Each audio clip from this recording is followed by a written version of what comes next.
a pesar de que el presidente Trump los visitó incluso antes de Israel. Pero en esta situación del ataque sobre Qatar, sobre la alegación de Hamas, el mundo la rechaza desde el punto de vista internacional, aunque Israel la justifica porque dice que son aquellos culpables de la matanza de octubre sobre los kibbutz en Israel. De todas formas, los conflictos siguen a nivel internacional. Es importante señalar la voluntad ahora de la Asamblea General de Naciones Unidas, donde posiblemente los presidentes van a expresarse, los jefes de Estado y los diplomáticos, en busca de soluciones dentro del artículo 33 de la Carta de la ONU. Y en cuanto al diálogo y la negociación, una buena noticia es que Irán anunció, sobre todo después del conflicto con Israel, que hubo un intento de un nuevo marco de cooperación entre Irán y el organismo nuclear de energía nuclear, tras suspensión de colaboración consecuencia de los ataques tanto de Israel a Estados Unidos contra Irán, como también la respuesta iraníes hacia Israel. Son potencias que pueden tener capacidad nuclear y una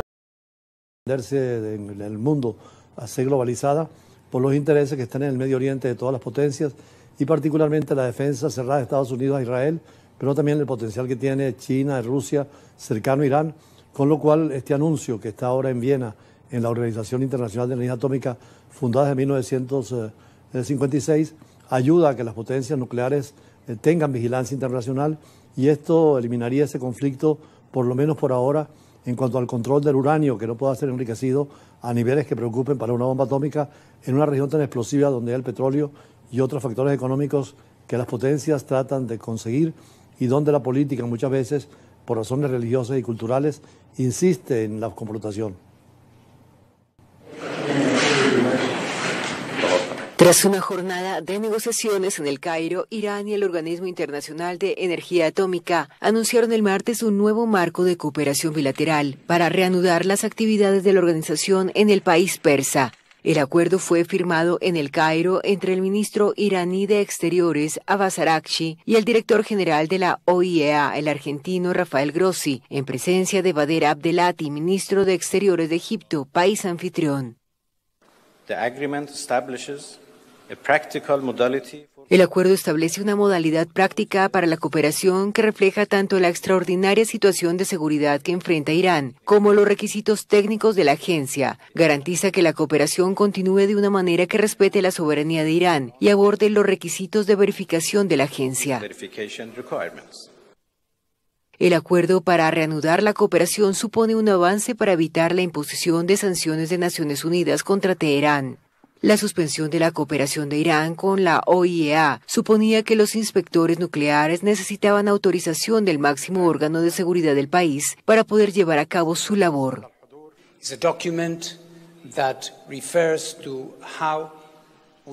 Es un documento que se refiere a cómo podemos reanudar el trabajo indispensable de inspección que debemos llevar a cabo en Irán, de acuerdo con el Tratado de No Proliferación de Armas Nucleares.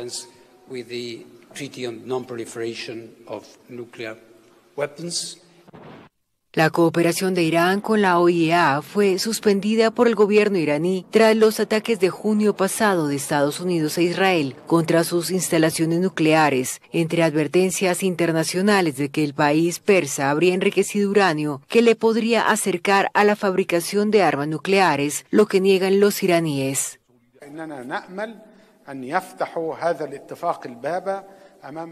Esperamos que este acuerdo abra la puerta a pasos adicionales para evitar la escalada y acercar las posturas con los tres países europeos, lo que permitirá un entendimiento que conduzca al retorno de las negociaciones entre Irán y Estados Unidos, allanando el camino para un acuerdo integral, satisfactorio y sostenible sobre la cuestión nuclear iraní, que logrará seguridad y estabilidad regional e internacional.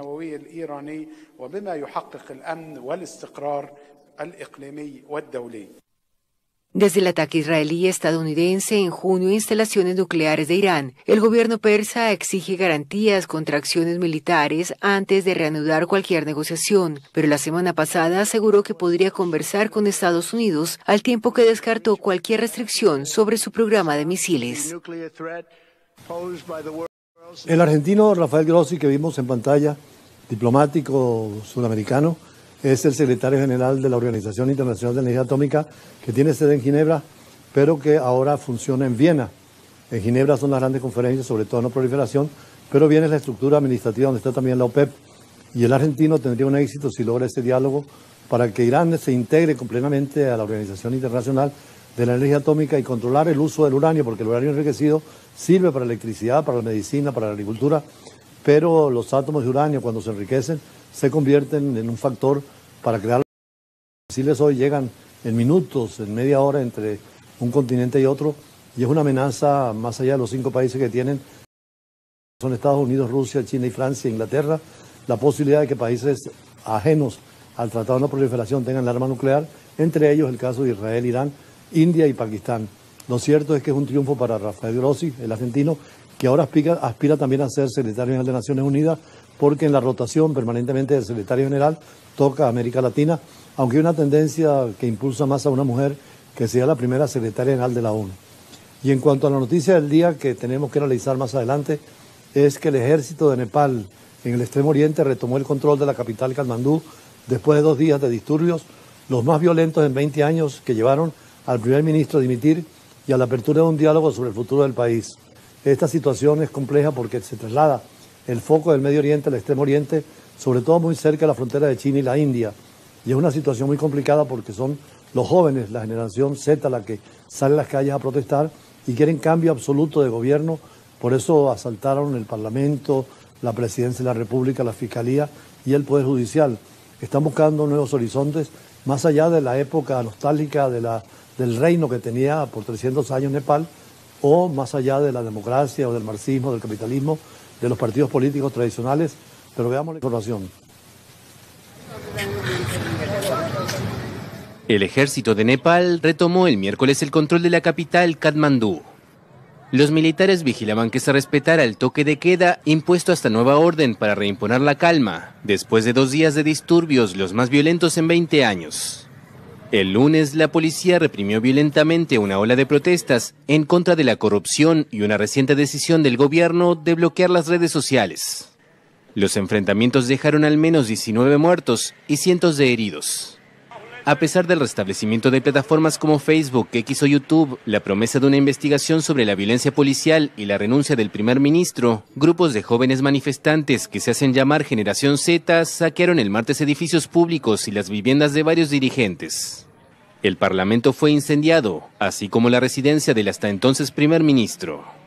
Según un portavoz de la policía, más de 13.500 detenidos aprovecharon el caos y escaparon de cárceles. Es el resultado del actual gobierno que está sumido en la corrupción. Los líderes incompetentes prohibieron las redes sociales para ocultar su corrupción que se había expuesto a través de ellas. Es el resultado de la ira de los ciudadanos que ha provocado la caída del régimen y es el resultado de las malas acciones de los líderes incompetentes. La situación llevó a la apertura de un diálogo sobre el futuro del país. Un portavoz del ejército dijo que el jefe del Estado Mayor se reunió el miércoles con varias personalidades, incluyendo representantes de los manifestantes.